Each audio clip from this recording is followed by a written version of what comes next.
In this video, I'm gonna teach you how to play LEGO Marvel Super Heroes with a controller on PC. It's a very quick and easy process, so make sure to follow along. As you can see, if you own the game on Steam, according to the official start page, it says that the game has full controller support highlighted over here, which means that as long as your controller is being detected by Windows, when you open up the game and you go into the input settings, it should automatically set up and let you use your controller.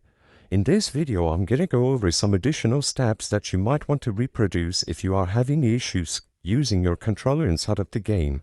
If you own LEGO Marvel Super Heroes on Steam, all you have to do is go to your library and select the game.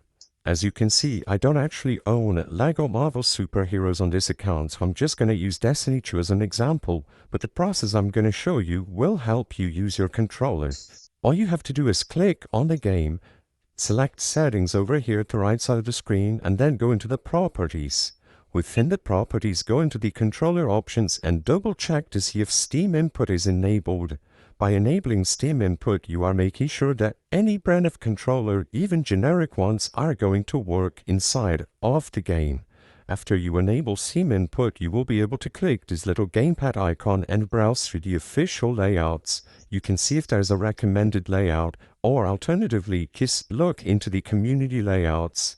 As long as Steam Input is enabled and Windows is detecting your controller, you will be able to play using any brand of controller that you have. I hope I was able to help you on how to play LEGO Marvel Super Heroes over controller. If this video helped you, please be sure to leave a like and subscribe for more quick and easy tips. Thank you for watching.